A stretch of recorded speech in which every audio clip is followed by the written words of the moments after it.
ராமானுஜதயா பாத்திரம் ஞானவைராக்யபூஷணம் ஸ்ரீமத்வேங்கடநாதார்யம் வந்தே வேதாந்ததேசிகம் யோ நித்யமச்யுதபதாம்புஜயுக்மருக்ம வியாமோகதஸ்ததிதராணி த்ருணாய மேனே அஸ்மத்குரோர்பகவதோஸ்ய தயைகசிந்தோः ராமானுஜஸ்ய சரணௌ சரணம் பிரபத்யே.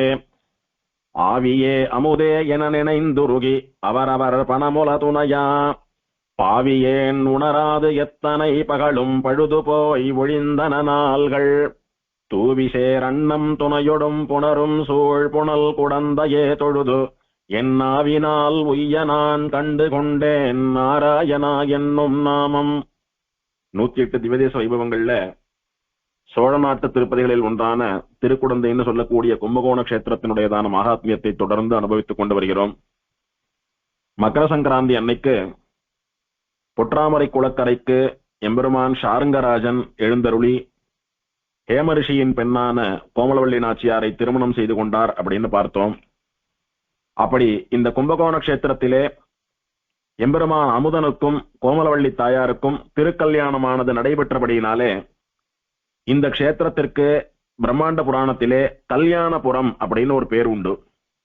ரமேஷயோர்ஹி கல்யாணம் யஸ்மாத் ஆசீத் முனீஸ்வர கல்யாணபுரம் இத்யேவ விதுஹு தேவா முனீஸ்வராக.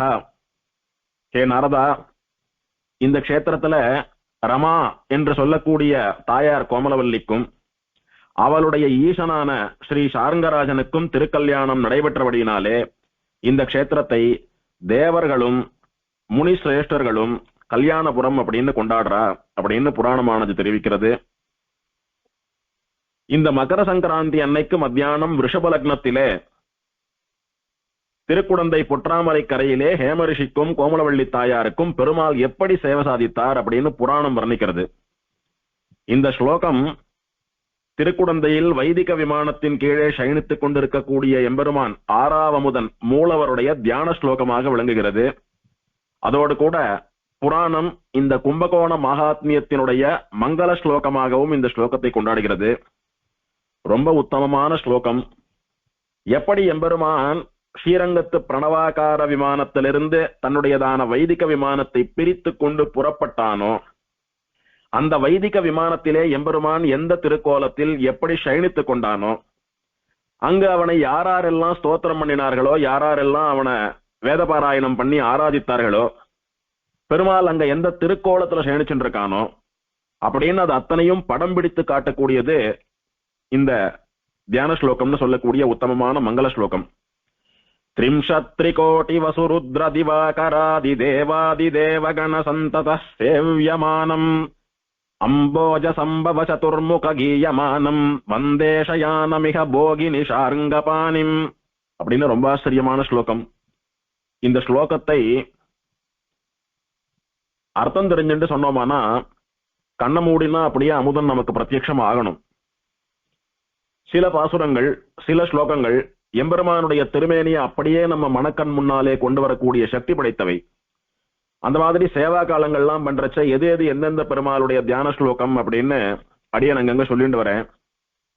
அந்த மாதிரி பாயுநீர் அரங்கம் தன்னுள் பாம்பனை பள்ளி கொண்ட மாயனார் திருநன் மார்பும் மரகத உருவும் தோலும் தூய தாமரை கண்களும் துவரிதழ் பவளவாயும் ஆயசீர் முடியும் தேசும் அடியரோர்க்கு அழலாமே அப்படின்னு சொல்லக்கூடிய திருமாலை பாசுரம் ஸ்ரீரங்கநாதன் பெரிய பெருமாளுடைய திருமேனி தியான பாசுரம்.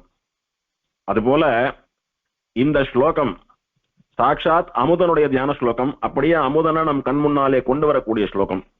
ஸ்லோகம் என்ன சொல்றதுன்னா எம்பெருமான் யாராலே சேவிக்கப்பட்டவனா அந்த விமானத்துல சயனிச்சுட்டு இருக்கான். த்ரிம்ஷத்ரிகோட்டி வசுருத்ர திவாகராதி தேவாதி தேவகண சந்தத சேவ்யமானம். பெருமாள் ஆறாவது ஆழ்வானை 33 கோடி தேவர்களும் சேவித்துக் கொண்டிருக்கிறார்கள். 33 கோடி தேவதைகள் சேவிக்கிறான்னா என்ன அர்த்தம் அப்படின்னா மனுஷியால பிரிக்கிற மொழியோ பிராமணா சக்திரியா வைஷ்யான் எல்லாம் பிரிக்கிறது போல தேவர்கள்ல வசுக்கள் என்றும் ருத்ரர்கள் என்றும் சூரியர்கள் என்றும் அஸ்வினி தேவதைகள் என்றும் பிரிவுகள் உண்டு. இதிலே வசுக்கள்னு சொல்லக்கூடியவா அஷ்டவசுக்கள் அப்படின்னு 8 பேரவா. ருத்ரர்கள்னு சொல்லக்கூடியவா ஏகாதச ருத்ரர்கள் அப்படின்னு 11 பேரவா. ஆதித்யர்கள் என்று சொல்லக்கூடிய சூரியன்கள் துவாதச ஆதித்யான்னு 12 பேர் அவா. வைத்தியத்திற்கு அதிதேவதைகளான அஸ்வினி தேவதைகள்னு சொல்லக்கூடிய குதிரை முகம் கொண்ட தேவர்கள் அவா 2 பேர். மொத்தம் 8, 11, 12, 2 சேர்ந்தா 33 ஆறுது.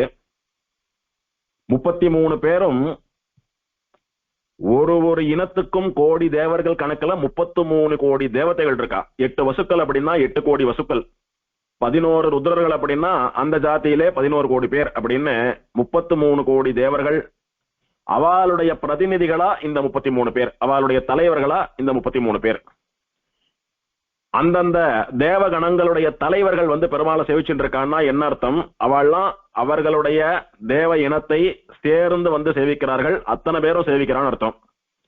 எங்கேயான ராஜ மரியாதை பண்றான்னா என்ன அர்த்தம் அப்படின்னா, ராஜாவானவன் ஒருத்தருக்கு மரியாதை பண்ணா அந்த தேசத்தினுடைய பிரதிநிதியா ராஜா அந்த மரியாதையை பண்றான்னு அர்த்தம். கிட்டத்தட்ட ராஜ மரியாதைன்னு சொல்லக்கூடியது தேசத்திலே இருக்கக்கூடிய அத்தனை ஜனங்களும் சேர்த்து பண்ணக்கூடிய மரியாதை.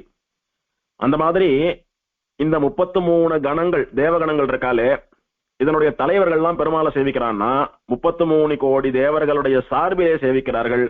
ஆக இந்த 33 பேர் தலைமையில் இருக்கக்கூடிய 33 கோடி பேரும் பெருமாளை சேவிச்சுட்டு இருக்கான்னு அர்த்தம். திரிம்சத் கோடி, திரிம்சத்து 30, 3 33 கோடி. வசு ருத்ர திவாகர ஆதி தேவாதி தேவ கண சந்ததா. வசுக்கள் என்ன, ருத்ரர்கள் என்ன, திவாகரன்னு சொல்லக்கூடிய சூரியர்கள் என்ன, இவர் முதலான மற்ற அனைத்து தேவர்களாலும் தேவ கணங்களாலும் ஒருங்கே ஒரே சமயத்திலே சேவிக்கப்படுபவனாக பெருமாள் அமுதன் அந்த விமானத்திலே சயனித்துக் கொண்டிருக்கிறான். அப்பேற்பட்டவன் கும்பகோண கஷேத்திரத்திற்கு அதிபதியான ஸ்ரீ சாரங்கபாணி பெருமாள். அம்போஜ சம்பவ சதுர்முக கீயமானம். 33 கோடி தேவர்கள் அந்த எம்பெருமான சேவிச்சுட்டு இருக்கா விமானத்துல. சதுர்முகன்னு சொல்லக்கூடிய பிரம்மா, அவனுக்கு அம்போஜ சம்பவன்னு பேரு. அம்போஜம் அம்புஜம் அப்படின்னா தாமரை. தாமரையிலிருந்து தோன்றினவன். எந்த தாமரை? எம்பெருமானுடைய நாபியிலிருந்து வருகிறதே ஒரு தாமரை, அந்த அம்புஜத்திலிருந்து சம்பவித்தவன், தோன்றியவன். அதனால அம்போஜ சம்பவன்னு பிரம்மாவுக்கு பேரு.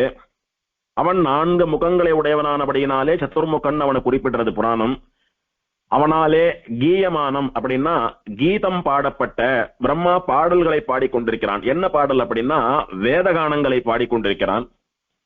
4 வேதங்களை தன்னுடைய 4 முகங்களிலே இருக்கக்கூடிய 4 வாயாலே ஒரே சமயத்திலே சொல்லிக் கொண்டிருக்கிறான். ஸ்தலபுராண ஆரம்பத்திலேயே பார்த்தோம், ஆரம்ப தாரதமியம் இல்லாமல் வேதம் சொல்லிக் கொண்டிருக்கிறான். அதாவது முதல் வேதத்தை தொடங்குவான், அப்புறம் இன்னொரு வேதம் தொடங்குறது அப்படின்னு எல்லாம் இல்லாமல் ஒரே சமயத்துல 4 வேதத்தை 4 பேர் சேவித்தா எப்படி ஒரே சமயத்துல ஆரம்பிப்பாலும் அந்த மாதிரி வித்தியாசம் இல்லாமல் 4 வாயாலே 4 வேதத்தையும் சொல்லிக் கொண்டிருக்கிறான். அதனால பெருமாள் சாரங்கபாணியை ஆராதித்துக் கொண்டிருக்கிறான் அப்படின்னு பார்த்தோம். அப்படி தாமரையிலிருந்து தோன்றிய அந்த 4 முகங்கள் கொண்ட பிரம்மாவினாலே வேத பாராயணம் பண்ணப்படுவதாக அந்த விமானம் இருக்கிறது.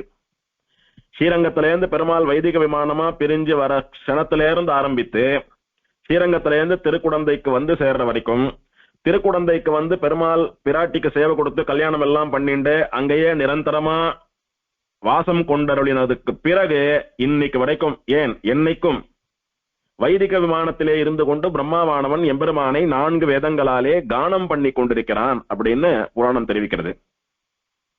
இது வைதிக விமானம் ஒன்னும் வேத சம்பந்தத்தோடு இருக்கணும் ஒன்னும். வைதிகம் வைதிகன் அப்படின்னா என்ன? வேதத்தின்படி நடப்பவர்னு அர்த்தம். ஒரு விமானம் வைதிக விமானம்னு சொன்னா வைதிகனுடைய சம்பந்தம் இருக்கணும் அங்க. யார் அந்த வைதிகன்? எவனொருத்தன் வேதாத்தியனம் பண்ணி வேதத்திலே சொல்லப்பட்ட அனுஷ்டானங்களை எல்லாம் பண்ணிக்கொண்டு வேதத்தோடேயே இயைந்த வாழ்க்கை வாழ்கிறானோ அவனுக்கு வைதிகன்னு பேரு. பிரம்மாவானவர் ஆட்டமா ஒரு வைதிகன் கிடையாது. எப்போதும் 24 மணி நேரமும் சதா சர்வகாலமும் 4 வேதங்களையும் சொல்லிக்கொண்டே இருக்கிறவரானபடினாலே அவருக்கு மேல பரம வைதிகா கிடையாது. வேதம் சொல்றதையே தொழிலாக கொண்டவர் பிரம்மா. எப்போதும் வேதமே சொல்லிட்டு இருக்காரே, சிருஷ்டி எப்ப பண்ணார் அப்படின்னு கூட சந்தேகம் வரும். அந்த அளவுக்கு சிருஷ்டியையும் வேத மந்திரங்களை கொண்டே பண்ணக்கூடியவர் பிரம்மாவானபடியினாலே அந்த பிரம்மாவானவர் எப்போதும் வேத பாராயணத்தினாலே இந்த விமானத்தை வைதீகமான விமானமாக வைத்துக் கொண்டிருக்கிறார். வேதங்களிலே நான் தான் பரம்பொருள் என்று பெருமாள் சேவையாக வேண்டுமே அப்படின்னா இந்த வைதிக விமானத்துக்கு கீழே நான் தான் பரம்பொருள் என்பது போல லக்ஷ்மி பதியா பெருமாள் சயனித்துக் கொண்டிருக்கிறார். இப்பேற்பட்ட பெருமையுடையதான இந்த வைதிக விமானத்திலே எம்பெருமானுடைய சேவை எப்படி இருக்குன்னா, வந்தே சயானம் இக போகினி சாரங்கபாணிம். எம்பெருமான் திருவனந்தாழ்வான்னு சொல்லக்கூடிய ஆதிசேஷன் சொல்லக்கூடிய பாம்பு அணை, பாம்பு படுக்கை இருக்கிறது. நாமெல்லாம் படுத்துட்டா கட்டில்ல திண்ணையில படுத்துப்போம். ஆனா பெருமாளுக்கு கட்டிலாட்டமா திண்ணையாட்டமா மெத்தையாட்டமா எல்லாவுமாகுமே எம்பெருமானுக்கு ஆதிசேஷன் இருக்கிறான். தரையில ஒரு போர்வை விரிச்சு படுத்துட்டோமானா நமக்கு போர்வேன்னு ஒண்ணு தனியா தேவைப்படுறது. கீழே குனிந்து உட்கார்ந்து தரையில படுத்துக்க முடியாது, திடீர்னு எழுந்துக்க முடியாது, கொஞ்சம் மேட்ல படுத்துண்டாதான் சௌகரியமா இருக்கும்னு சொன்னா ஒன்னு திண்ணையோ கட்டிலோ தேவைப்படுறது. ஆனால் எம்பெருமானுக்கு எப்படி வேண்டுமானாலும் ஆதிசேஷன் மாறி கைங்கரியம் பண்ணக்கூடியவன். அவனே படுக்கை, அவனே கட்டில், அவனே திண்ணை, அவனே போர்வை, அவனே வஸ்திரம், எல்லாம் அவனே. அப்படி ஆதிசேஷன் சொல்லக்கூடிய உத்தமமான எம்பெருமானுடைய திருமேனிக்கு தேவையானபடியெல்லாம் தன்னுடைய சரீரத்தை மாற்றிக்கொண்டு கைங்கரியம் பண்ணக்கூடிய அந்த திருவனந்தாழ்வான் இருக்கிறானே, அந்த பாம்பு படுக்கைக்கு மேலே எம்பெருமான் சாருங்கபாணியாக சயனித்துக் கொண்டிருக்கிறான். எவன் மகர சங்கராந்தி அன்னைக்கு கையிலே சாருங்கம்னு சொல்லக்கூடிய வில்லை ஏந்தி கொண்டு வந்து கோமலவள்ளி நாச்சியாருக்கு சேவை சாதித்து அவளை கரம் பற்றி கல்யாணம் பண்ணி கொண்டானோ அவன் சாருங்கபாணி, சாருங்கம் என்றும் வில்லாண்டானாக இங்கே சயனித்துக் கொண்டிருக்கிறான் அப்படின்னு ரொம்ப ஆச்சரியமா இந்த ஸ்லோகமானது எம்பெருமானை வர்ணிக்கிறது. இன்னைக்கும் இந்த க்ஷேத்திரத்துல எம்பெருமானுக்கு எந்த உற்சவங்கள் புராணம் வாசிக்கிறது அப்படின்னு எது நடந்தாலும் பெருமாளுடையதான இந்த தியான ஸ்லோகத்தை சொல்லாம தொடங்குறதும் இல்லை, முடிக்கிறதும் இல்லை. त्रिंशत्त्रिकोटि वसुरुद्र दिवाकरादि देवाति देवगण संतत सेव्यमानम् अम्बोज संभव चतुर्मुख गीयमानम् वन्दे शयानमिह போகினி சாருங்கபாணிம். அப்படி 33 கோடி தேவர்களாலே சேவிக்கப்படுபவனாக, பிரம்மாவாலே எப்போதும் 4 வேதங்களை கொண்டு கீர்த்தனம் பண்ணப்படுபவனாக திருவனந்தாழ்வான் மேலே சயனித்துக் கொண்டிருக்கிறானே சாருங்கம் என்னும் வில்லை ஏந்தி கொண்ட ஆறாவமுதன், அவனை நான் வணங்குகிறேன்னு சொல்லக்கூடியது உத்தமமான இந்த ஸ்தோத்திரம். இப்படிதான் எம்பெருமான் ஹேம ரிஷிக்கும் கோமலவள்ளி தாயாருக்கும் சேவை கொடுத்தான். இப்படிதான் எம்பெருமான் இன்னைக்கும் நமக்கு திருக்குடந்தையிலே வைதிக விமானத்திலே சேவை சாதித்துக் கொண்டிருக்கிறான். எப்போதும் பெருமாளே சொன்னது போல, பிரம்மாண்ட புராணத்தில் பெருமாளே சொன்னது போல, அநேக கல்பங்கள் பெருமாள் இங்கே இருந்து கொண்டு இந்த க்ஷேத்திரத்தை அழியாமல் பாதுகாத்துக் கொண்டு இந்த க்ஷேத்திரத்தில் இருப்பவர்களையும் இந்த லோகத்தையும் ரட்சித்துக் கொண்டிருப்பான் அப்படின்னு புராணம் தெரிவிக்கிறது. இப்படியே சேவை சாதித்த பெருமாளை நித்தியம் அனுபவித்துக் கொண்டு எல்லா உற்சவங்களையும் பண்ணி வைத்துக் கொண்டு வந்தார் ஹேம மகரிஷி. ஒரு வருஷமாச்சு. எம்பெருமான் அவதாரம் பண்ணின மகர சங்கராந்தி பண்டிகை அன்னைக்கு பெருமாளுக்கு திருத்தேராகி திருக்கல்யாண உற்சவமாகி தீர்த்தவாரி ஆகும்படியாக தை பிரம்மோற்சவத்தையும் எம்பெருமான் பண்ணி வைத்தார். எம்பெருமானுக்கு ரிஷி பண்ணி வைத்தார் அப்படின்னு பார்த்தோம். இன்னைக்கும் அந்த பிரம்மோற்சவம் மகர சங்கராந்தி அன்னைக்கு திருத்தேர்ல எம்பெருமானுக்கு விசேஷமா நடக்கிறதுன்னு பார்த்தோம். ஒரு 2-3 மாசம் கழித்து பிரம்மாவானவர் எம்பெருமான் நமக்கு பிரணவாகார விமானத்தையும் சூரியனுக்கு வைதிக விமானத்தையும் ஒரு சமயத்தில் தான் கொடுத்தார். சூரியனுடைய வம்சத்தைச் சேர்ந்த இக்ஷ்வாகுவாலே நம்மிடத்திலே இருந்த பிரணவாகார விமானம் அவனுடைய அரண்மனைக்கு சென்றது. அங்க போய் 2 எம்பெருமான்களும் ஒன்னா கலந்து நாங்க 2 பேரும் ஒருத்தர் தான் நிரூபிச்சா, திரும்பவும் விவேஷனம் மூலமா அவ ஸ்ரீரங்கத்துக்கு வந்து ஒரு விமானம் திரும்ப 2 விமானமா மாறி நாம சேவிக்கும்படியா நமக்கு அனுகிரகம் பண்ணும்படியா பெருமாள் ஸ்ரீரங்கத்திலிருந்து திருக்குடந்தைக்கு வந்து எழுந்தருள் இருக்கிறார். இப்படி இந்த பெருமாள்களுடைய சம்பந்தம் இந்த விமானங்கள் தோன்றிய நாள்ல இருந்து இன்னைக்கு வரைக்கும் நமக்கு உண்டு. ஆனால் இந்த ஹேம ரிஷிக்கோ திருக்குடந்தையிலே பெருமாள் சாரங்கராஜனாக வந்து சேவை சாதித்தானே, அன்னையில இருந்துதான் சம்பந்தம்.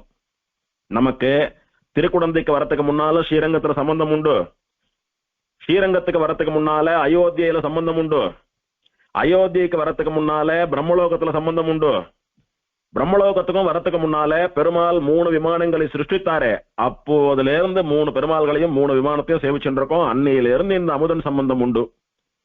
இப்படி ஆதி காலத்தில இருந்து அமுதனுடைய அடியவனாக இருக்கக்கூடிய நாம் பெருமாளுக்கு எந்த உற்சவத்தையும் பண்ணி வைக்கலையே அப்படின்னு பிரம்மாவுக்கு ஒரு குறை. உடனே பிரம்மாவானவர் சித்திரை மாசம் சித்ரா நட்சத்திர தன்னைக்கு பெருமாளுக்கு திருத்தேர் உற்சவமும் தீர்த்தவாரியும் ஆகும்படியா ஒரு 10 நாள் இன்னொரு பிரம்மோற்சவத்தை ஏற்படுத்தி நடத்தி வைத்தார். இது பிரம்மாவாலே தொடங்கப்பட்டதான உற்சவம். பிரம்மா சித்ரா நட்சத்திர தன்னைக்கு பெருமாளுக்கு தீர்த்தவாரியாகும்படியாக நடத்தி வைத்த உற்சவமானபடினாலே இந்த ஆறாவமுதன்னு சொல்லக்கூடிய சாரங்கபாணி பெருமாளுடைய திருநட்சத்திரம் சித்ரா நட்சத்திரம் என்று ஏற்படுகிறது. புராணம் வர்ணித்தது எம்பெருமான் மகர சங்கராந்தி அன்னைக்கு தை பொங்கல் அன்னைக்கு மத்தியான காலத்தில் அவதாரம் பண்ணினான்னு சொல்லிட்டு அங்க பெருமாளுக்கு எந்த நட்சத்திரமும் சொல்லப்படவில்லை. ஆனா பிரம்மாவானவர் இப்படி அவபிருதோத்சவமா தீர்த்தவாரியோடு கூட சித்ரா நட்சத்திரத்தில் பண்ணி வைத்தாரானபடியினாலே அது அமுதனுடைய திருநட்சத்திரமாக அபிமானிக்கப்படுகிறது. இன்னைக்கும் உத்தமமா சித்திர தேர் உற்சவம் ரொம்ப பிரசித்தமா நடக்கிறது. சித்திர தேர்னு சொல்லக்கூடியது வேற, தை தேர் வேற. இந்த சித்திர தேர்னு சொல்லக்கூடியது ரொம்பவும் பெரிய பிரம்மாண்டமான தேர். இதற்கு சித்திரை தேர் அப்படின்னு ஏன் பேர் அப்படின்னா, சித்திரை மாசம் மட்டும் பெருமாள் இதுல எழுந்தருளக்கூடியபடினாலே சித்திரை தேர்னு பேரு. இதே தேருக்கு சித்திர தேர் அப்படின்னும் பேர் உண்டு. சித்திரம் அப்படின்னா ஓவியம்னு அர்த்தமாறுது. ஏன் சித்திர தேர்னு பேர் அப்படின்னா, தலபுராண விஷயங்கள், ராமாயண விஷயங்கள், கிருஷ்ணாவதார லீலைகள், தசாவதாரங்கள் அப்படின்னு பல ஆச்சரியமான சிற்ப வேலைப்பாடுகள் இந்த தேர்ல உண்டு. சிற்பங்கள், சித்திரங்கள் பிரகாசிக்கிறபடினாலே, பேசுகிறபடினாலே சித்திர தேர் அப்படின்னா இதற்கு பேர் உண்டு. இப்படி எம்பெருமான் ஆறாவமுதன் கோமலவள்ளி தாயாரோடைய கூட நித்தியோத்சவங்கள், விசேஷ உற்சவங்கள், 2 பிரம்மோற்சவங்கள், ஸ்ரீபாஞ்சராத்திராகம விதிப்படி திருவாராதனம், இதையெல்லாம் நன்னா அனுபவித்துக் கொண்டு கும்பகோண வாசிகளையும் இந்த லோகத்திலே இருக்கக்கூடிய அடியார்களான நம்மையும் தொடர்ந்து அனுகிரகம் பண்ணி கொண்டு வருகிறான். இந்த ஸ்தல புராணங்களை எல்லாம் கேள்விப்படுறச்சே பலருக்கும் ஒரு எண்ணம் வரும், ஒரே விஷயம் பல இடங்கள்ல ஸ்தல புராணமா இருக்கு. ஒரு விஷயத்தையே பல க்ஷேத்திரங்கள்ல வித்தியாசமா சொல்லியிருக்கு. திரும்ப திரும்ப வந்த விஷயங்களே வரா மாதிரி இருக்கு. நிஜமாவே ஸ்தல புராணங்கள்லாம் வாஸ்தவத்தில் உண்மைதானா இல்லையா? ஏதோ பேருக்கு சொல்றத கேட்டுக்கிறோம் அவ்வளவுதானா, இல்ல நிஜமாவே அதெல்லாம் சத்தியமா அப்படின்ற மாதிரி சந்தேகம் பல பேருக்கு உண்டு. சில பேர் புராணங்கள் எல்லாம் நமக்கு வேதமாட்டம், அதுவும் உபபிரம்மணம் தான், வேதத்தினுடைய அர்த்தத்தை தெரிஞ்சுக்கணும் அப்படின்னா தர்மசாஸ்திரம், புராணம், இதிகாசம் இதுகளை கொண்டுதான் தெரிஞ்சுக்க முடியும். வேதத்திற்கு பிரம்மம், சப்த பிரம்மம்னு பேரு. அந்த வேதத்தை புரிஞ்சுக்கிறதுக்கு துணையா இருக்கிறபடினால புராண, இதிகாச, தர்மசாஸ்திரங்களுக்கெல்லாம் உபபிரம்மணங்கள்னு பேரு. முக்கியமான வேதத்தை புரிந்து கொள்வதற்கு பயன்படக்கூடிய நூல்கள் அப்படின்னு அர்த்தம். அப்படி இருக்கிற பட்சத்துல புராணங்கள் எல்லாம் பிரமாணம் தான், பரம பிரமாத்தாக்களான ரிஷிகள் சொன்ன வாக்கியங்கள். அதனால புராணம் சத்தியம். இருந்தாலும் அப்படியே கன்ஃபியூஸ் பண்றாப்புல சொன்னதே சொல்லிட்டு மாத்தி மாத்தி சொல்லிட்டு இருக்கிறதுனால அதெல்லாம் பெருசா எடுத்துக்க வேண்டாம் அப்படின்னு சில பேர் நம்பினாலும் ரொம்ப சீரியஸா எடுத்துக்க மாட்டா. இந்த விஷயத்துல எப்படி ஒரு தீர்மானத்துக்கு வர்றது அப்படின்னு நம்ம சுவாமி தேசிகன் ஒரு நிர்மாணம் பண்ணியிருக்கிறார். என்ன அப்படின்னா, சுவாமி தேசிகன் சச்சரித்திர ரக்ஷை அப்படின்னு ஒரு கிரந்தம் பண்ணியிருக்கார். அதுல ஊர்துவ புன்ற தாரண விதி அப்படின்னு திருமண் காப்பிட்டுக்கிறத பத்தினதான விசாரம். அந்த இடத்துல சுவாமி ஸ்பஷ்டமா ஒரு வார்த்தை சாதிக்கிறார், வேதாதிகளுக்கு விரோதம் இல்லாத விஷயத்தை புராண விஷயம்தானே என புறக்கணிப்பது உசிதமில்லை அப்படின்னு சுவாமி சாதிக்கிறார். வேதம் எப்படி சத்தியமோ அந்த மாதிரி தான் புராண இதிகாசங்களும். அதனால புராண விஷயம் தானே அப்படின்னு அதை ஒரு உதாசீனமா எடுத்துக்கிறதுக்கு இல்ல. எப்படி அதை நிர்மாணம் பண்றது, நிர்ணயம் பண்றது அப்படின்னா, வேதத்திற்கு விரோதம் இல்லாத பட்சத்தில் அப்படியே ஏற்றுக்கொள்ள வேண்டும். உதாரணமா வேதம் எம்பெருமான் ஸ்ரீமன் நாராயணன் தான் பரதத்துவம்னு சொல்றது, புராணத்துல வேற ஏதோ தேவதைகளை பத்தி இதுதான் பரதெய்வம்னு சொல்லி இருந்தா புராணம் சொல்லி இருக்கிறதுன்னு அதை அப்படியே ஒத்துக்க வேண்டாம். வேதம் சொன்னபடி ஸ்ரீமன் நாராயணன் பரதத்துவம் அப்படின்னு நிரூபிக்கப்பட்ட புராணங்களை மட்டும் பிரமாணமா எடுத்துக்க வேண்டியது, அந்த விஷயத்துல அதை உற்ற வேண்டியது. அந்த மாதிரி வேதத்தை விளக்க வந்தவைகள் தான் புராண, இதிகாச, தர்மசாஸ்திரங்கள். மூலமான வேதத்திற்கு எங்கெல்லாம் முரண்படுறதோ அந்த இடத்துல அது அப்படியே நாம பிரமாணம் இல்லை, உச்சிதம் இல்லைன்னு விட்டுடுறது அப்படின்னு சாதிக்கிறார். அதுல ஒரு அனுபவம் இங்க என்னன்னா, இந்த ஸ்தல புராணம் பரம உச்சிதம், பரம ஆதரணீயம் அப்படின்றா பெரியவா. என்ன அர்த்தம்னா, அப்படியே வேதத்திற்கு ஒத்து போயிருக்கிறது. வேதத்திலே திருவேங்கடமுடையானுடையதான அவதாரம் பேசப்பட்டது. அராயிகானே விகடே கிரிம் கஷ்ட அப்படின்னு ரிக்வேதமானது திருமலையினுடைய திருவேங்கடமுடையானுடைய பிரபாவத்தை சொல்லித்து. அப்ப வேதத்திலே சொல்லப்பட்ட பெருமாள் திருவேங்கடமுடையான் அவன் இந்த க்ஷேத்திரத்துக்கு பாதாள ஸ்ரீனிவாசனா வந்து சேர்றான். அந்த பாதாள ஸ்ரீனிவாசனும் நானும் ஒண்ணுதான், ரெண்டு பேரும் வேற வேற இல்லைன்னு இங்க சயனிச்சுட்டு இருக்கிற அமுதனுடைய வார்த்தை இருக்கு. ஆகையினாலே வேதத்திலே சொல்லப்பட்ட எம்பெருமானே இங்க வந்து சயனித்துக் கொண்டிருக்கிறபடியினாலே அமுதனும் ஸ்ரீனிவாசனும் ஒண்ணுன்னு சொல்றபடியினாலே இது உத்தமமாக வேதத்தின்படியான புராணம் அப்படின்னு நம்ம பூர்வாச்சாரியர்களுடையதான நிர்ணயம். இதுல ஆழ்வார்கள்ல சுதர்சனாம்சரான திருமழிசை பிரான் அவருக்கும் இந்த திருக்குடந்தை கஷேத்திரத்துக்கும் ரொம்ப சம்பந்தம் உண்டு. கிட்டத்தட்ட 2000 வருஷ காலங்கள் திருக்குடந்தையில வாழ்ந்தார். அவர் வாழ்ந்து பல காலம் யோகத்திலேயே இருந்து அமுதனை சேவிச்சுண்டு அமுதனுக்கு கைங்கரியம் பண்ணிண்டு இந்த திருக்குடந்தையில காவிரி கரையிலேயே பரமபதத்துக்கும் போனார். இன்னைக்கும் ஆழ்வாருடைய சன்னதி வராக பெருமாள் சன்னதி அருகே இருக்கிறது. ரொம்ப ஆச்சரியமா ஆழ்வார் அங்க எழுந்தருள் இருக்கிறார். இந்த ஆழ்வார் அமுதன மங்களாதாசனம் பண்ணிருக்கார். சாரங்கபாணி சக்கரபாணின்னு சொல்லக்கூடிய 2 பெருமாள்களையும் மங்களாதாசனம் பண்ணியிருக்கிறார். அவர் ஆச்சரியமா இந்த ஸ்தல புராண விஷயத்த ஒரு இடத்துல குறிப்பிடுறார். என்ன சொல்றாரு அப்படின்னா, திருக்குடந்தையில சயனிச்சென்றிருக்கிற ஆறாவமுதா நீ யார் தெரியுமா?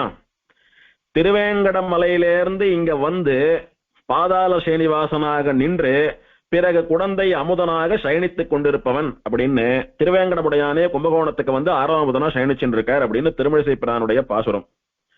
செழுங்கொழும் பெரும்பனி பொழிந்திட உயர்ந்த வேய் விழுந்து வந்தெழுந்து விண்புடைக்கும் வேங்கடத்துள் நின்று.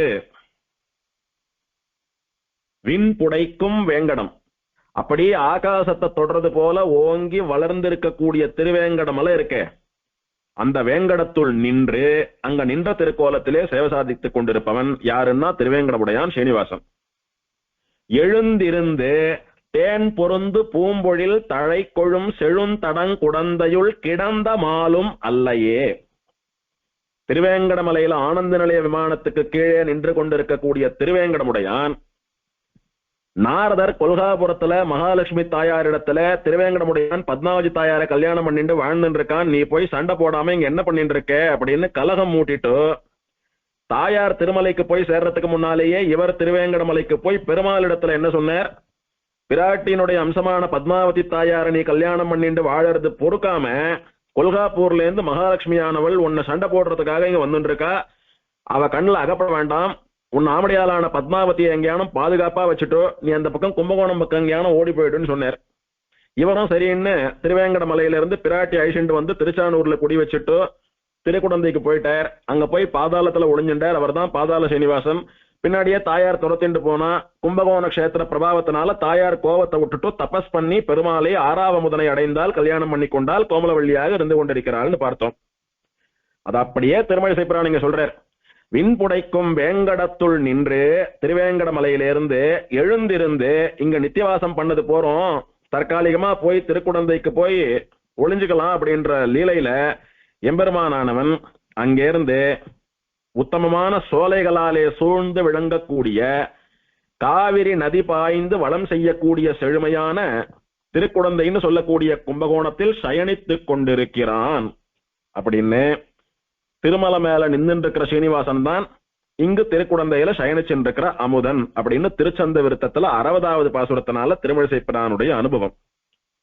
இப்ப நமக்கு நியாயமா குழந்தைத்தனமான ஒரு கேள்வி வரும். திருவேங்கடமலை மேல பெருமாள் பத்மாவதி தாயாரோட வாசம் பண்ணிட்டு இருந்தார். பத்மாவதி தாயார் அழிச்சுட்டு வந்து திருச்சானூர்ல குடி வச்சுட்டு பெருமாள் கும்பகோணத்துக்கு வந்துட்டார். பத்மாவதி தாயார் இன்னமும் திருச்சானூர்ல தான் இருந்துட்டு இருக்கா. பெருமாள் திருக்குடந்தையில பாதாள சீனிவாசனாவும் இருக்கார், அமுதனாவும் இருக்கார். அப்ப திருமலையில பெருமாள் இருக்கேரா இல்லையா அப்படின்னு ஒரு கேள்வி. அது குழந்தைத்தனமாக இருந்தாலும் அறியாமையாக இருந்தாலும் விஷயம் என்னன்னா, எம்பெருமான் நம்ம போல ஒரு சமயத்துல ஒரு சரீரத்தை மட்டும் எடுக்கக்கூடியவன் அல்ல. பெருமாளும் சரி பிராட்டியும் சரி ஒரு சமயத்தில் பல ரூபங்கள் எடுக்கிறவா.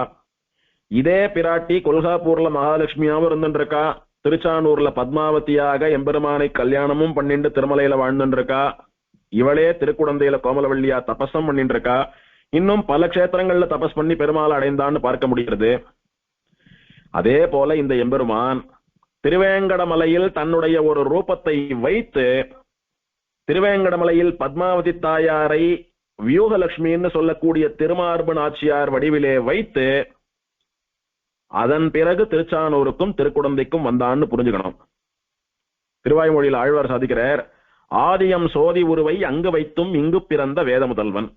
பெருமாள் கிருஷ்ணாவதாரம் பண்ண போது பிரம்மருத்ராதி தேவதைகள்லாம் கோகுலத்துல பெருமாள் மாடு மேய்க்கிறச்ச அவரை அழக சேவிக்கிறதுக்கும் அவர் புல்லாங்குழல் இசையை கேட்கறதுக்கும் அங்க வந்து கூடி நின்னா அப்படின்னு பாகவதத்துல சொல்றோமே.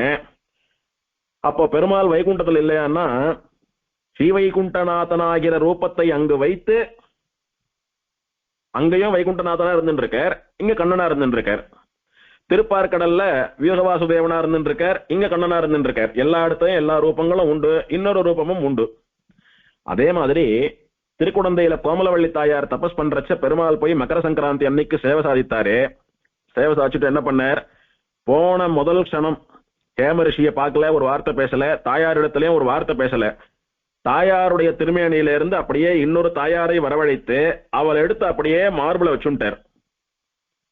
புருகு உதச்சாருன்ற கோபத்துல என்னுடைய மார்பில இருந்து கோவிச்சுண்டு போய் தானே இத்தனை கஷ்டப்பட்டு நீயும் நானும் பிரிஞ்சிருந்தோம். முதல்ல நீயும் நானும் சேரணும், பழையபடி உன்னுடைய வாசஸ்தானமான என்னுடைய வக்ஷஸ்தலத்துக்கு வந்துடு அப்படின்னு தாயார முதல்ல திருமார்பிலே ஏற்றுக்கொண்டான் பெருமாள். அப்புறம்தான் இன்னொரு ரூபமா அங்க தபஸ் பண்ணிட்டு இருக்கிற தாயாரை புடிச்சுட்டு வந்து ஹேமரிஷி கையில ஒப்படைச்சு இவளை உங்களுடைய பொண்ணா அபிமானிச்சுட்டு இருக்கீங்க, முறைப்படி பொண்ணு கேட்கிறேன், உங்க பொண்ணு எனக்கு கல்யாணம் பண்ணி கொடுங்கன்னு கன்னியாதானம் பண்ணிட்டான் பெருமாள். அப்படி பெருமாளுக்கும் பிராட்டிக்கும் பல ரூபங்களானது செல்லுமானபடியினாலே திருவேங்கடமலையில் கொள்ளாப்பூர் தாயார் வந்தா என்ன கேட்டிருப்பாங்க, நான் ஒன்னு அடையணும்ன்றதுக்காக நான் இருக்கேன், கோபத்துல இருக்கிற என்ன சமாதானப்படுத்தி எப்படியாவது கல்யாணம் பண்ணிக்கிறதுக்கு இல்லாம எனக்கு தெரியாம இன்னொரு பொண்ணை கல்யாணம் பண்ணிட்டு இருக்க, அந்த பொண்ணும் உன்னோட சேர்ந்து வாழ்ந்துட்டு இருக்காளே அப்படின்னு பெருமாளும் பிராட்டியும் பார்த்து சண்டை போட போறான்னுட்டு அதுக்காக தானே பயந்துட்டு பெருமாள் பிராட்டி அழிச்சுட்டு கீழே வந்தார். அப்படி வரச்ச மலையில பெருமாள் தன்னுடைய ரூபத்தை தனியாகவும் பிராட்டியினுடைய ரூபத்தை தனியாகவும் ஒரு திருவேங்கடமுடையான் ஒரு தனி கோயில் நாச்சியாரா ஒரு பத்மாவதி தாயார் இருக்கா அப்படின்னு வச்சுட்டா இந்த கொல்காப்பூர் தாயார் போய் பெருமாள் கிட்டே சண்டை போடுவா, தாயார்கிட்டே சண்டை போடுவா. அதனால தாயார் கண்ணுக்கு முன்னால ஓடி போனோமானா இதோ இருக்கார் பெருமாள், இவரை தேடிண்டு ஏன் மலைக்கு போனோம், இவர் பின்னாடி போலான்னு தாயாரும் ஆட்டோமேட்டிக்கா கும்பகோணத்துக்கு வந்துடுவா, கோமலவள்ளியா தபஸ் பண்ணுவா, நாம கல்யாணம் பண்ணிக்கலாம் அப்படின்னு தானே பெருமாளுடைய சங்கல்பம். அதனால பத்மாவதி தாயாரை தன்னுடைய ஹிருதயத்திலே மார்பிலே எம்பெருமான் வியோகலட்சுமியாக ஏற்றான். தனித்திருந்தால் அவளுக்கும் பாதகம் வருமானபடியினாலே இரண்டுருவும் ஒன்றாய் இசைந்து அப்படின்னு அகலகில்லேன் இறையும் என்று அலர்மேல் மங்கை உரை மார்பன். கொல்காப்பூர்ல இருந்து மகாலட்சுமி தேடிண்டு வரா, சண்டையா போறது, பெரிய சண்டையாகும். நீ கொஞ்ச நேரம் தனியாயிரு, கொஞ்ச காலம் தனியாயிரு, பின்னாடி வந்து நான் உன்னை சேர்த்துக்கிறேன் அப்படின்னு பெருமாள் சொல்லியிருப்பார். தாயார் ஏற்கனவே பிரிஞ்சு அவஸ்தப்பட்டதெல்லாம் போறோம், இப்பதான் ஒரு வழியா உம்ம கல்யாணம் பண்ணிட்டு உம்முடைய மார்பை அடைந்து உம்மோட திருமலையில சஞ்சரிச்சுட்டு இருக்கேன், இனியும் அகலகில்லேன் இறையும், இனியும் ஒரு க்ஷணம் போட்டு போக மாட்டேன்னு பிராட்டியானவள் பெருமாளுடைய மார்பிலே ஸ்திரமாக அமர்ந்து கொண்டிருக்கிறாள் அப்படின்னு நம்மாழ்வாருடைய அனுபவம் அப்படின்னு அனுபவிக்க முடிகிறது. இப்படி திருமழிசை பிரானுடைய பாசுரத்தின்படி திருவேங்கடமுடையான் தான் இந்த அமுதன். இதே விஷயத்த நம்ம சுவாமி தேசிகன் தன்னுடைய தயாசதகத்துல சாதிக்கிறார். ஆனா சுவாமி சாதிக்கிறது கொஞ்சம் வித்தியாசமா சாதிக்கிறார். எப்படின்னா இந்த தயாசதகம் 108 ஸ்லோகம் இருக்கே, இது மொத்தம் திருவேங்கடமுடையான் விஷயமானது ஒன்னும். ஆனால் இந்த திருவேங்கடமுடையான் விஷயமான தயாசதகத்தை சொல்றாலே பக்தா, அவர்களுக்கு யார் பலன் தருவா தெரியுமா? திருக்குடந்தையில இருக்கக்கூடிய சாருங்கபாணி ஆறாவமுதன் திருமலை ஏறி போய் இந்த தயாசதகத்தை சொல்றவாளுக்கு பலன் கொடுப்பானா. எப்படி? நான் வேற திருவேங்கடமுடையான் வேற இல்லைன்னு புராணத்துல சொன்னானோன்னு, அப்பா நீ வேற திருவேங்கடமுடையான் வேற இல்லைன்னு சொல்லிட்டே இருக்கிய, நாங்க எப்படி நம்புறதுன்னா, எப்படி நம்புறதா? நீங்கெல்லாம் திருவேங்கடமுடையானுக்காக தானே தயாசதகம் சொல்றாங்க, அதுக்கு பலன் திருவேங்கடமுடையான் தானே தரணும். ஆனா நான் தரேன் பலன். அப்போ நாங்கெல்லாம் தயாசதகம் சொல்லிட்டு திருக்குடந்தையில வந்து பலன் வாங்கிக்கணுமான்னா நீங்க திருக்குடந்தை வர வேண்டாம், நான் திருமலை ஏறி வந்து கையில சாரங்கம்னு சொல்லக்கூடிய வில்லை ஏந்தி கொண்டு வந்து திருவேங்கடமுடையான் ஸ்தானத்துல இருந்து நான் உங்களுக்கு பலன் தரேன் அப்படின்னு பெருமாள் சொல்றானா. தயாசதகத்துல 106வது ஸ்லோகம், சதகமிதமுதாரம் சம்யக் அபியஸ்யமானான் விருஷகிரிம் அதிருஹ்ய வியக்தமாலோகயந்தி அனிதர சரணானாம் ஆதிராஜ்யேபிஷிஞ்சேத் சமித விமத பக்ஷா சாரங்க தன்வா அனுகம்பா சாரங்க தன்வா அனுகம்பா. இந்த தயாசதகத்தை பாராயணம் பண்ணுபவர்களுக்கு சாரங்கம் என்னும் வில்லை ஏந்தி கொண்டிருக்கக்கூடிய எம்பெருமானுடையதான அனுகம்பை, அனுகிரகம், தயையானது ஏற்படுகிறது. சாரங்க தன்வா அப்படின்னா சாரங்கம்னு சொல்லக்கூடிய தனுஷை வில்லை கையிலே ஏந்தியவன் அர்த்தம் ஒண்ணும். ஆனா சாரங்கம் என்னும் வில்லேந்தியவன் அப்படின்னு பிரத்யேகமான திருநாமம் உடைய புராண பெருமாள், திவதேச பெருமாள், ஆழ்வார் மங்களாசாசனத்தை வாங்கின்ற பெருமாள் சாரங்கபாணி அல்லையேன்னு இந்த எம்பெருமான் அமுதன் தான். அந்த அமுதன் வார்த்தை இருக்கு, நானும் திருவேங்கடமுடியான வேற இல்ல, ரெண்டு பேரும் ஒண்ணுதான். நான் தான் பாதாள சீனிவாசனா அங்க நின்று இருக்கேன், திருமலையில் அங்க நின்று இருக்கேன், இங்க அமுதனா சயனிச்சுட்டு இருக்கேன் பெருமாள் சொல்லிட்டார். மம மூர்த்தேக அபேதம்னு சொல்லிட்டார். அப்படி இருக்கிறச்ச இந்த சாரங்க தன்வான்னு சொல்லக்கூடியது திருக்குடந்தை அமுதனும் தான் அப்படின்னு சுவாமி தேசிகனுடையதான திருவுள்ளம். இப்படி புராண விஷயம் சத்தியம் என்பதை திருமழிசை பிரானும் சுவாமி தேசிகனும் தங்களுடைய கிரந்தங்களிலே அனுபவித்திருக்கிறார்களானபடியினாலே புராணமானது என்றைக்கும் பொய்யானதில்லை அப்படின்னு அடியார்கள்லாம் புரிஞ்சுக்கணும். தாயார் அவதாரம் பண்ணின இந்த ஹேம புஷ்கரிணின்னு சொல்லக்கூடிய பொற்றாமரை குளம் இருக்கிறது, அதனோட பெருமையை சொல்லி முடிக்க முடியாது. புராணம் அதை வர்ணிக்கிறது. பெருமாள் சன்னதியினுடைய பின்வாசல்ல பெருமாள் விமானத்திற்கும் தாயார் விமானத்திற்கும் மேற்கு திசையிலே இருக்கக்கூடியது மேல கோபுர வாசல்னு சொல்லக்கூடிய கோபுர வாசல். அமுதனுக்கு கீழ கோபுரம் மேல கோபுரம்னு ரெண்டு உண்டு. கீழ கோபுரம்னு சொல்லக்கூடியதுதான் நல்லா 150 அடி உசரத்துல நிறைய சிற்ப வேலைப்பாடுகளோடு கூட விசேஷமா இருக்கக்கூடிய பெரிய கோபுர நயினார்னு சொல்லக்கூடிய உத்தமமான கோபுரம், லட்சுமி நாராயண சுவாமியினுடைய கைங்கரியமாக அமைந்த கோபுரம். அதுக்கு அப்படியே பின்னால இருக்கக்கூடியது, கோவிலுக்கு பின்வாசல்ல இருக்கக்கூடியது மேலை கோபுர வாசல், மேற்கு திசையில இருக்கக்கூடிய கோபுரம். அந்த கோபுர வாசலை தாண்டினோமானா அங்க முன்னால ஒரு 16 கால் மண்டபம், விசேஷ உற்சவங்கள், இந்த பொற்றாமரை குளத்தை பெருமாள் பிரதட்சிணமா வரக்கூடிய சமயங்கள், இந்த பொற்றாமரை குளத்துல பெருமாளோ தாயாரோ தீர்த்தவாரி கண்டருளக்கூடியதான சமயங்கள், இதெல்லாம் நடக்கிறச்ச உத்தமமாக பெருமாள் பிராட்டிலாம் எழுந்தருளக்கூடியதான மண்டபம் இந்த 16 கால் மண்டபம்னு சொல்லக்கூடியது. அந்த 16 கால் மண்டபம் அதை தாண்டினோமானா சாலைக்கு அந்த பக்கமா இருக்கக்கூடியது பொற்றாமுறை குளம்னு சொல்லக்கூடியதான உத்தமமான புஷ்கரணி. இந்த புஷ்கரணிக்கு 4 மூலையிலையும் 4 கால் மண்டபங்கள் உண்டு. இந்த புஷ்கரணிக்கு நடுவே தெப்போத்சவத்துல பெருமாள் எழுந்தருளி திருவாராதனம் கண்டுருள்கிறதான நீராழி மண்டபம்னு சொல்லக்கூடிய மைய மண்டபம் உண்டு. இந்த பொற்றாமரை புஷ்கரணியினுடைய கிழக்கு திசையிலே நிருசிம்மனுக்கு சன்னதி உண்டு. வடக்கு திசையிலே கோமலவள்ளி தாயாருக்கும் ஹேம மகர்ஷிகளுக்கும் சின்னதா சன்னதிகள் உண்டு. இப்படி இந்த பொற்றாமரைன்னு சொல்லக்கூடியதான உத்தமமான புஷ்கரணி பார்ப்பதற்கு அழகா சேவை சாதிக்கிறது. இங்க பெருமாளுக்கும் பிராட்டிக்கும் தீர்த்தவாரிகள் நடக்கும். திருக்கார்த்திகை உற்சவத்தின் போது பெருமாள் இந்த பக்கம் பிரதட்சிணமா எழுந்தருள்றதும் வழக்கமாக இருக்கிறது. இந்த பொற்றாமரையில் தான் லக்ஷ்மி தேவியினுடைய அவதாரமான கோமலவள்ளி தாயார் 1000 இதழ்களோடு கூடின ஸ்வர்ணமயமான தாமரை புஷ்பத்திலிருந்து அவதாரம் பண்ணினால், இப்படி லக்ஷ்மி அவதாரம் பண்ணினபடியினாலே லக்ஷ்மி தீர்த்தம்னு பேரு.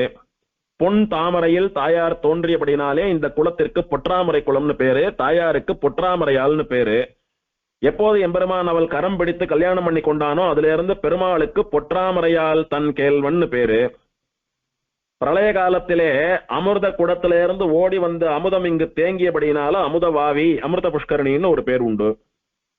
இந்த புஷ்கரணியிலே பெருமாள் 6ஆம் அமுதன் மகர சங்கராந்தின்னு சொல்லக்கூடிய பொங்கல் பண்டிகை அன்னைக்கும், மகர சங்கராந்தி புண்ணிய காலத்திலும், மாசி மகம்னு சொல்லக்கூடிய தீர்த்த உற்சவத்தன்னைக்கும், தாயாரானவள் கணு உற்சவத்தன்னைக்கும், பங்குனி உத்தர உற்சவத்திற்கும் தீர்த்தம் சாதிக்கிறது வழக்கம். தீர்த்தம் சாதிக்கிறதுனா தீர்த்தவாரி ஆறுது. பெருமாளுடைய தீர்த்த பேரர்னு சொல்லக்கூடிய சின்ன உற்சவர் எழுந்தருளி தீர்த்தமாடுவார், அல்லது பெருமாளுடைய ஸ்ரீஷட்டாரி எழுந்தருளி தீர்த்தவாரி ஆகும். அந்த மாதிரி தாயாருடைய ஸ்ரீஷட்டாரி எழுந்தருளி தீர்த்தவாரி ஆகக்கூடிய உற்சவங்கள் இதெல்லாம். இப்படி மாசி மகத்துல அமுதன் இந்த புஷ்கரணியில தெப்போத்சவம் கண்டருள்வதும் உண்டு. இப்படி பெருமாள் பிராட்டியினுடைய சம்பந்தம் உடையதான ஒரு புஷ்கரணி இது. பெருமாள் பிராட்டின்னா 6ஆவது அமுத பெருமாள் கோமலவள்ளி தாயார் மட்டுமல்ல, பக்கத்துல இருக்கிற ராமசுவாமி சீதா பிராட்டியினுடைய சம்பந்தமும் இதற்கு உண்டு. சக்கரபாணி பெருமாள் தாயாருடைய சம்பந்தமும் இந்த புஷ்கரணிக்கு உண்டு. இவாள் இல்லாம எழுந்தருளி இந்த உற்சவம் கண்டருளுவா. பெருமாள்கள்னு பார்த்தா சாருங்கபாணின்னு சொல்லக்கூடிய அமுதன், சக்கரபாணி பெருமாள், ராமசுவாமி, இவா 3 பேரும் சேர்ந்து நடக்கிற உற்சவங்கள் உண்டு. கணுப்பிடியை அன்னைக்கு சக்கரராஜன் சன்னதி தாயாரும் சீதா பிராட்டியும் கோமலவள்ளி தாயாரும் 3 பேரும் கணுப்பிடி வைக்கிற வழக்கம்னு இந்த ஊர்ல உண்டு. அன்னைக்கு போனா 3 தாயார் கணுப்பிடி வைக்கிற உற்சவத்தை சேவிக்க முடியும் இந்த ஊர்ல. இப்படி 3 பெருமாள்கள் 3 தாயார்கள் சம்பந்தம் பெற்ற உத்தமமான புஷ்கரணி இந்த பொற்றாமரைன்னு சொல்லக்கூடியதான புஷ்கரணி. இந்த பொற்றாமரை தீர்த்தத்துல தீர்த்தமாடுறவாளுடைய பலன் என்ன அப்படின்னு புராணம் வர்ணிக்கிறது. சித்திர மாசம் பௌர்ணமி அன்னைக்கு இந்த பொற்றாமரை குளத்திலே தீர்த்தமாடினால் அவர்களுக்கு பரிசுத்தி ஏற்படுகிறது. அதாவது அவ பாவங்கள்லாம் நீங்கி அவ பாவமே இல்லாமல் இருக்கக்கூடிய உத்தமமான கதியை பெறுகிறார்கள். அவளுக்கு மோட்சம் கிடைக்கிறது. சிராவண மாசத்திலே, சிராவண மாசம்னு சொல்லக்கூடியது சாந்திராயண மாசப்படி வரக்கூடிய ஒரு மாசம். ஆணி ஆடி ரெண்டும் சேர்ற சமயத்துல வரக்கூடியதான மாசம் அது. அந்த சிராவண மாசத்தில் வெள்ளிக்கிழமை, அதே மாதிரி மார்கழி மாசத்தில் அமாவாசை, மார்கழி மாசத்து பௌர்ணமி, வியதிபாதம்னு சொல்லக்கூடிய நாள், சங்கிரமணம், உத்தராயண புண்ணிய காலம், தட்சிணாயன புண்ணிய காலம்னு சொல்லக்கூடிய 2 புண்ணிய காலங்கள், கிரகணங்கள், இந்த சமயத்துல எல்லாம் பொற்றாமரையில தீர்த்தமாடினா அளவில்லாத புண்ணிய பலன்கள்லாம் கிடைக்கும். பிரதி மாசம் கிருஷ்ணபக்ஷ அஷ்டமியில இந்த பொற்றாமரை குளத்துல தீர்த்தமாடுறவா அவளுடைய குளத்திலே 3000 குளங்களுக்கு நல்ல கதி கிடைக்கும்னு பலன் சொல்றது. இந்த கிருஷ்ண அஷ்டமின்னு சொல்லக்கூடியது பித்ருக்களை உத்தேசித்து விரதம் இருக்கக்கூடியதான தினம். நிறைய பேர் கிருஷ்ணாஷ்டமி அன்னைக்கு ராத்திரி பலகாரம் தான் பண்ணுவா. அமாவாசை அன்னைக்கு ராத்திரி யாரும் சாப்பிட மாட்டாளோ இல்லையோ, தர்ப்பணம் பண்றவா, தர்ப்பணம் இல்லாதவா அமாவாசை ராத்திரி சாதம் தான் சாப்பிடணும். நிச்சயம் கொஞ்சம் சாதமாவது சாப்பிட்ட அப்புறம் தான் பலகாரம் பண்ணலாம். அவா டைரக்டா வெறும் பலகாரம் மட்டும் எடுத்துக்க கூடாது. யாரு? தர்ப்பணம் இல்லாதவா. தர்ப்பணம் பண்றவா நிச்சயம் அமாவாசை ராத்திரி சாதம் சாப்பிடக்கூடாது. அமாவாசை மாத்திரமல்ல, எப்பெல்லாம் தர்ப்பணம் சார்தம் பண்றாலோ அன்னைக்கு ராத்திரி அவளுக்கு ஒண்ணும் கிடையாது. முடிஞ்சா நிர்ஜலமா இருக்கலாம், முடியலன்னா ஏகாதசி ஆட்டமா ஏதோ பாலோ பழமோ கடைசி பட்சமா பலகாரமோ சாப்பிட வேண்டியது. அந்த மாதிரி கிருஷ்ணாஷ்டமின்னு சொல்லக்கூடியது பித்ருக்களை உத்தேசித்து இருக்கக்கூடிய அமாவாசையை போன்ற ஒரு பித்ரு தினம் அது. அந்த கிருஷ்ணாஷ்டமி அன்னைக்கு பொற்றாமர குளத்துல ஒருத்தன் முறைப்படி சங்கல்பம் பண்ணிட்டு ஸ்நானம் பண்ணினால் அவனுடைய சந்ததிகள்ல இவனுக்கு முன்னால இருக்கக்கூடிய 3000 குலம், அதாவது 3000 சந்ததிகள், இவனுக்கு முன்னால அம்மா அப்பா, அவளுக்கு முன்னால தாத்தா பாட்டி, அவளோட அம்மா அப்பா, அவளோட தாத்தா பாட்டின்னு அப்படியே பின்னோக்கி போனோமானா 3000 தலைமுறைகள்ல யார் யாருக்கானும் நல்ல கதி கிடைக்காமல் இருந்தால் அவெல்லாம் நல்ல கதிக்கு போவா. ஏற்கனவே மோட்சத்துக்கு போனவாளை பத்தி விசாரம் இல்லை.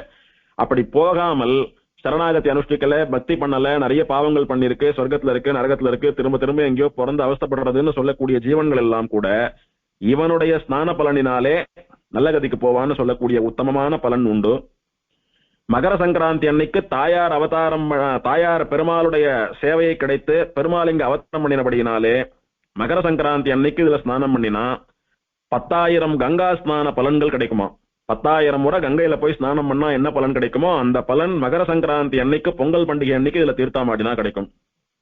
மாக மாசம்னு சொல்லக்கூடிய மாசி மாசத்துல தீர்த்தமாடுறவாளுக்கு கலங்கம் இல்லாத புகழ் கிடைக்கும். கெட்ட பேரே இல்லாம நல்ல புகழ் மாத்திரம் கிடைக்கும். மற்றும் என்னென்ன புண்ணிய காலங்கள் எல்லாம் இருக்கோ, பஞ்சாங்கத்துல எப்போல்லாம் புண்ணிய காலம்னு போட்டிருக்காளோ, எந்த புண்ணிய காலமானாலும் அந்த புண்ணிய காலத்துல இங்க ஸ்நானம் பண்றவாளுக்கு மறுபிறவி கிடையாது. அப்படின்னா அவளுக்கு மோட்சம், அந்த பிறவிதான் கடைசி அவளுக்கு. தினந்தோறும் இந்த பொற்றாமரையில ஸ்நானம் பண்றவனுக்கு அவன் விருப்பப்பட்டால் தேவபதம் கூட, இந்திரனாகவோ பிரம்மாவாகவோ ஆகக்கூடிய பலம் கூட கிடைக்கும். அவன் வாகீஷனாக, அதாவது நல்ல பேச்சுக்களை கை வந்தவனா, வசந்த வேதாந்த விஷயங்களை எல்லாம் பேசக்கூடிய சாமர்த்தியம் படைத்தவனா, பெரிய பிரம்மவித்தாக கூட பிறப்பான். அப்பேற்பட்ட பலன் இந்த பொற்றாமரை ஸ்நானத்தினாலே ஏற்படுகிறது.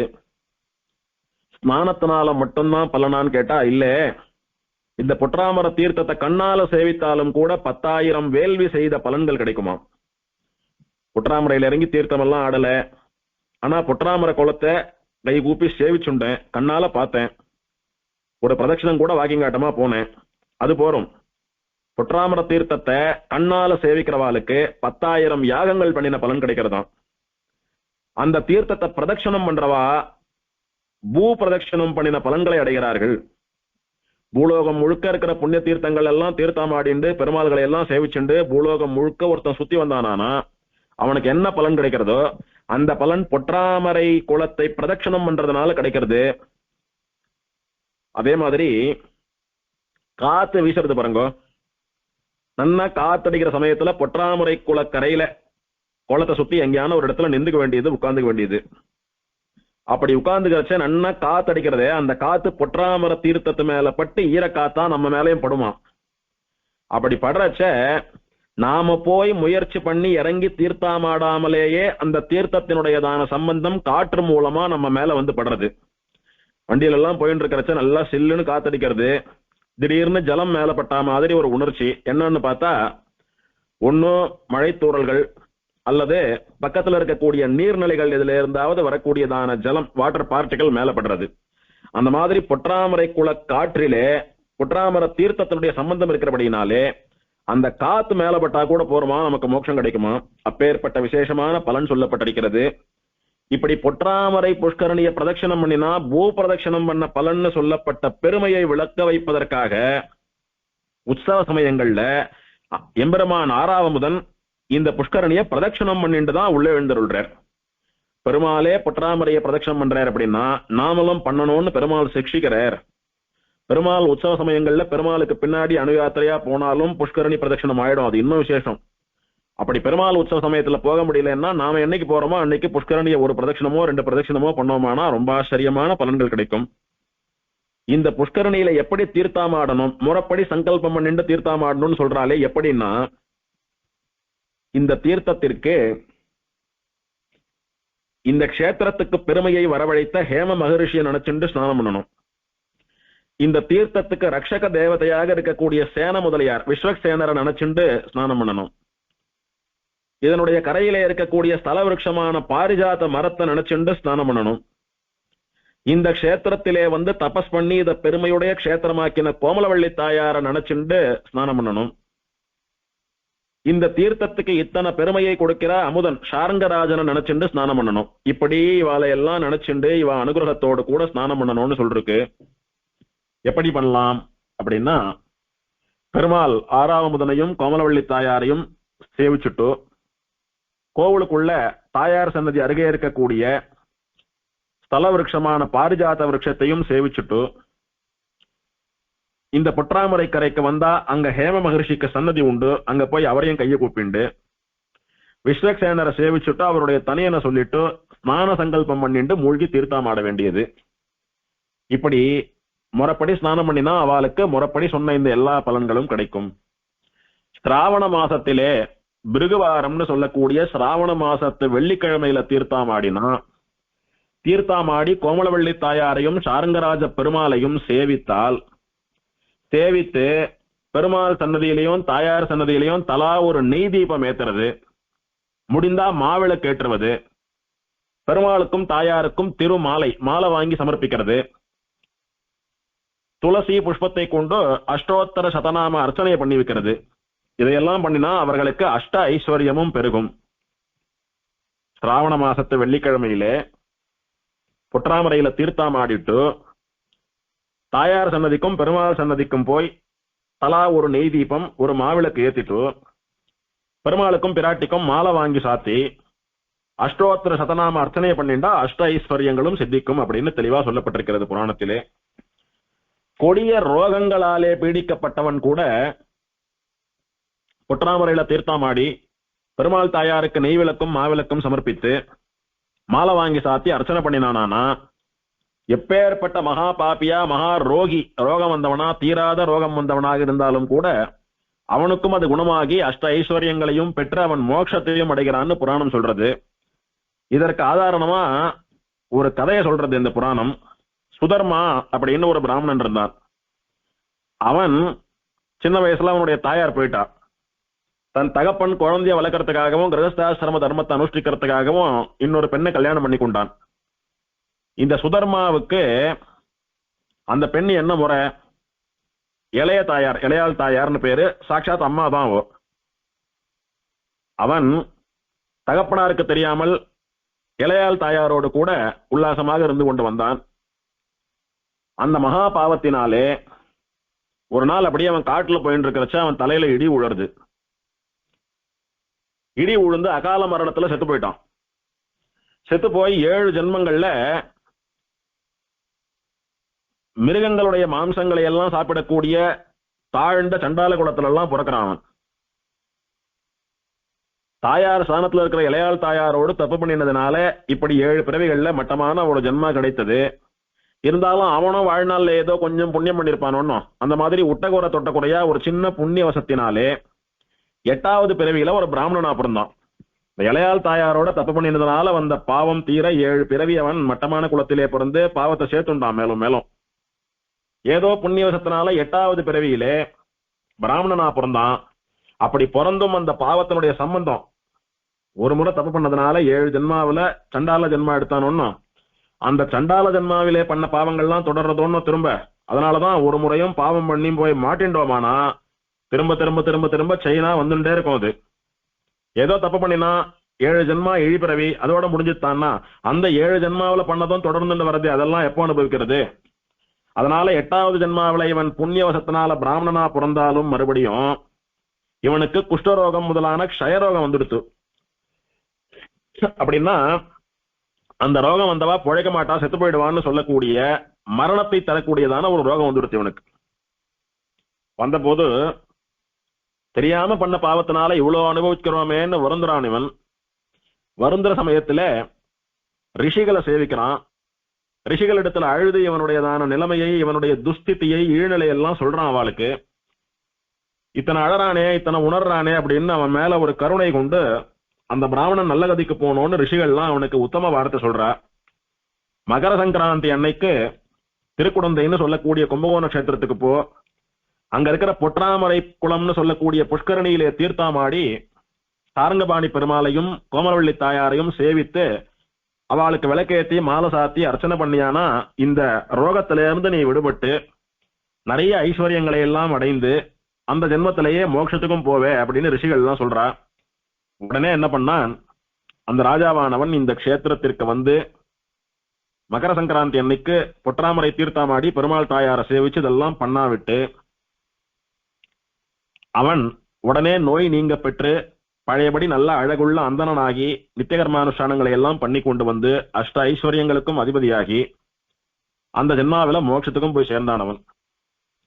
அந்த பொண்ணு இருக்காளே, தன்னுடைய பிள்ளை ஸ்தானம்னு தெரிஞ்சோம் கணவனுக்கு தெரியாமல் இவனோட தப்பு பண்ணின பொண்ணு, இவனுடைய இளையாள் தாயார், அவ அதே மாதிரி அந்த பாவத்தினால 7 பிறவிகள் இழிபிறவியில பிறந்து 8வது பிறவியில ஒரு பிராமண பெண்ணாக பிறந்து அவளும் இந்த தீர்த்தத்துக்கு ரிஷிகளின் வாக்குப்படி வந்து சேர்றா.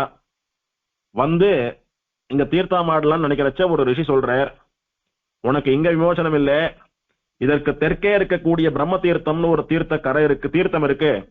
அந்த தீர்த்த கரையில இருக்கக்கூடிய மரத்துல நீ காக்காவா பிறந்து வசிச்சுண்டு வா. வர சமயத்துல வேடன் வந்து உன் பேர்ல அம்பு விடுவான். வேடனுடைய அம்புக்கு இலக்காகி நீ அடிபட்டு ஒரு க்ஷணத்துல செத்து போயிடுவே.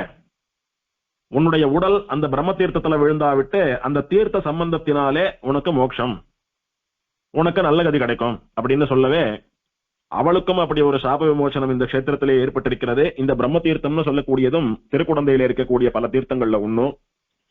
இப்படி பொற்றாமுறையினுடையதான பெருமை பலவிதமாக புராணத்திலே வர்ணிக்கப்பட்டிருக்கிறது.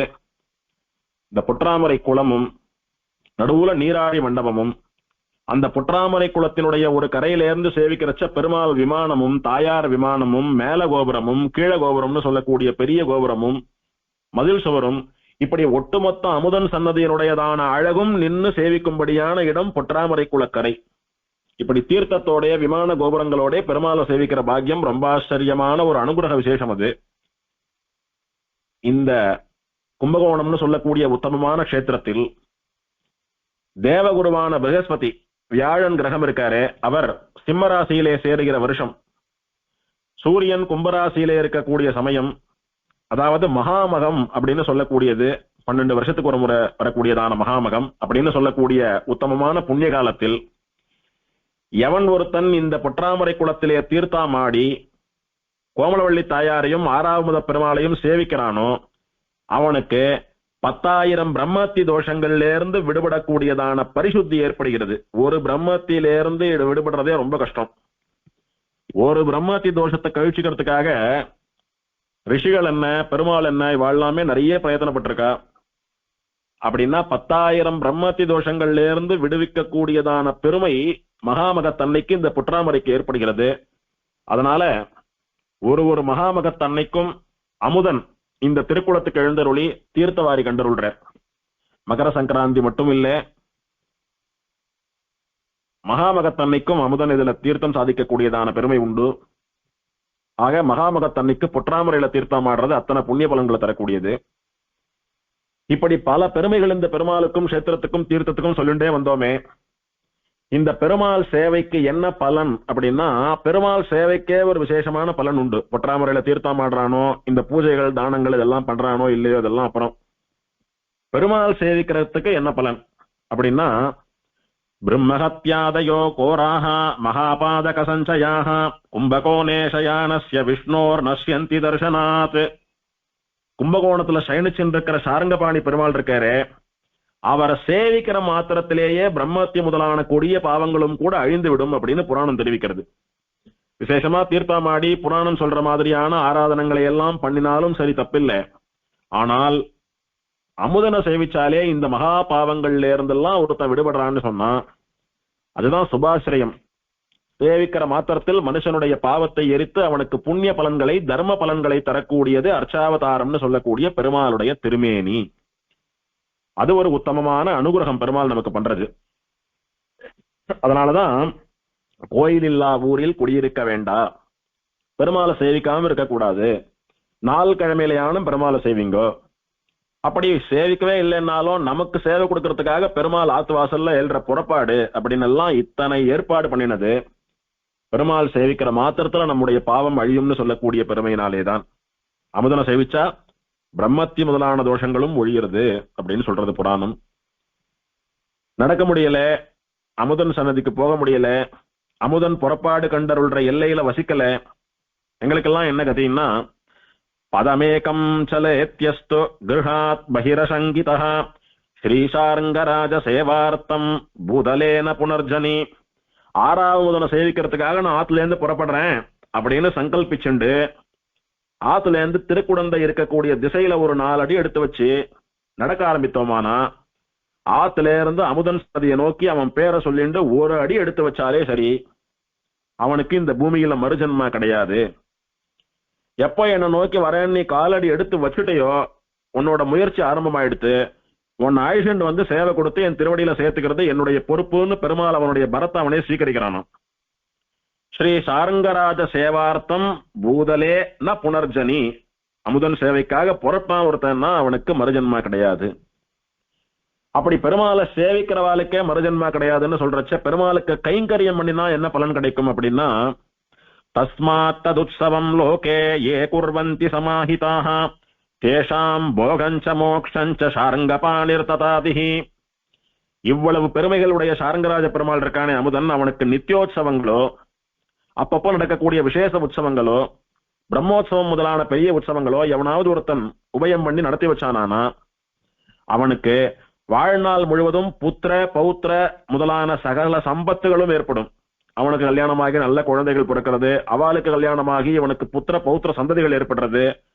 இப்படி இவன் 3-4 தலைமுறையா வாழடி வாழையா நன்னா வாழ்ந்துண்டு கடைசியில பூரண வாழ்வு வாழ்ந்து ஆனந்தமான வாழ்வு வாழ்ந்து எல்லா போகங்களையும் பூரணமாக அனுபவித்து அந்த சரீரத்தின் முடிவிலே மோட்சமும் போய் பெருமாள் பிராட்டி திருவடிகள்ல கைங்கரியம் பண்றான்னு சொல்லக்கூடிய பலன் இவனுக்கு கிடைக்கும்.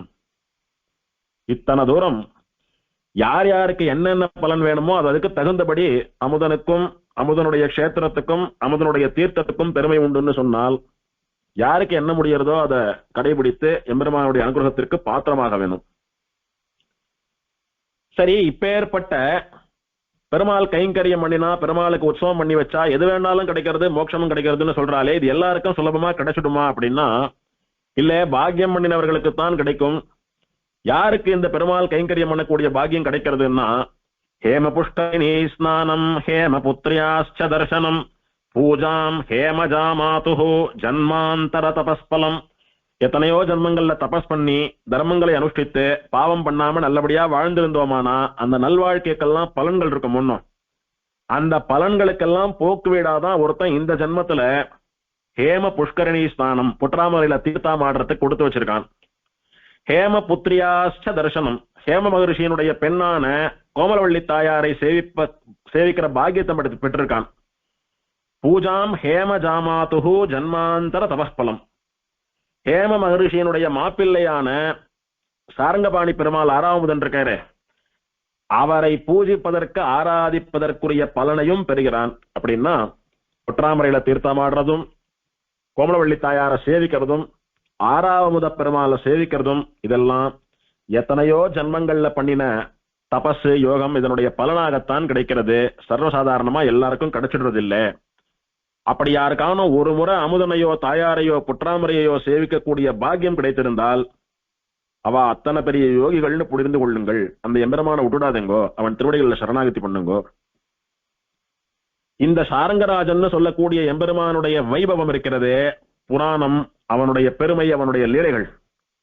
இத சொல்றவாளுக்கும் கேட்கிறவாளுக்கும் என்ன பலன், என்ன பெருமை அப்படின்னா, ஸ்ரீ சாரங்கபானேர் விபவம் சுபாஸ்பதம் ஏ ஸ்ராவயந்தீஹ்ய கலோ யுகபேரம் ஸ்ருண்வந்தி தேஷாம் அகிலேஷ்டதாயி பவதி அசௌ சாரங்கதரः பிரியாயுதः. எம்பெருமான் ஆறாவது ஆழ்வானுடைய சரித்திரத்தை, அவனுடைய பெருமையை இந்த கலியுகத்திலும் கூட எவர்கள் சொல்லுகிறார்களோ, கொண்டாடுகிறார்களோ, அல்லது ஒருத்தர் சொல்ல காதாலே கேட்கிறார்களோ, அவர்களுக்கு கோமலவள்ளி தாயாரை ஒரு க்ஷணமும் பிரியாமல் அவளோடு கூட ஆனந்தமாக இந்த க்ஷேத்திரத்திலே இருக்கக்கூடிய ஆறாவது ஆழ்வான் ஸ்ரீ சாரங்கராஜன் எல்லா அபீஷ்டங்களையும் தந்து அவர்களை அனுகிரகிக்கிறான். யார் யாருக்கு என்னென்ன விருப்பங்களோ அந்த எல்லா விருப்பங்களையும் பூர்த்தி பண்ணி வைக்கிறான் நாம் பெருமாள். அவனுடைய புராணத்தை கேட்டாலோ சொன்னாலோ எம்பெருமான் அவர்களுக்கு தாயாரோடு கூட சேர்ந்து எல்லா அனுகிரகத்தையும் பண்ணுகிறான் அப்படின்னு சொல்லக்கூடியது உத்தமமான பலனாக சொல்லப்படுகிறது. இதை ஒரு ஸ்ரீமத் ராமாயண பாராயணம் புராண பாராயணம் போலே பண்ணினால் அவர்களுக்கு விசேஷமான அனுகிரகம், தீர்காயுசு இதெல்லாமும் ஏற்படுறது அப்படின்னு சொல்லப்பட்டிருக்கு. எம்பெருமானுக்கு நிறைய வைபவங்கள் உண்டு, விசேஷமான உற்சவங்கள் நிறைய உண்டு. வருஷமெல்லாம் உற்சவம் தான். திருமலையாட்டம், ஸ்ரீரங்கம் ஆட்டம், காஞ்சிபுரம் ஆட்டம், பெருமாளுக்கு வருஷத்துல நிறைய உற்சவங்கள், 12 மாசமும் உற்சவம் உண்டு. அதே மாதிரி பெருமாளுடைய திருக்கோயிலும் கூட ஸ்ரீரங்கம் பெரிய கோவிலாட்டமா நிறைய சன்னதிகள், நிறைய பிராகாரங்கள், நிறைய கோபுரங்கள், தீர்த்தங்களோடு கூட அனுபவிக்கிறதுக்கு பெரிய விஷயங்கள் நிறைய உண்டு. பெருமாளுடைய உற்சவங்களே தனி உபன்யாசமாகவும், பெருமாள் கோவில் அமைப்பு இருக்க அந்த சன்னதிகளினுடையதான அனுபவம், ஆலய தரிசனம், அது ஒரு உபன்யாசமாகவும் வந்தாலும் ஆச்சரியப்படுறதுக்கு இல்லை. அப்படி பெரிய கோயில், பெரிய க்ஷேத்திரம், பெரிய பிராட்டி, பெரிய பெருமாள், மேலும் உண்டான வைபவங்களை அடுத்த உபன்யாசத்தில் அனுபவிக்கலாம். வந்தாய் என் மனத்தே வந்து நீ புகுந்த பின்னை எந்தாய் போயறியாய் இதுவே அமையாதோ கொந்தார் பைம்பொழில் சூழ் குடந்தை கிடந்துகந்தமைந்தா உன்னை என்றும் மறவாமை பெற்றேனே. ஸ்ரீமதே கோமலவல்லி நாயிகா சமேத ஸ்ரீ அபர்யாப்தாமிருத பரபிரம்மணே நமஹ.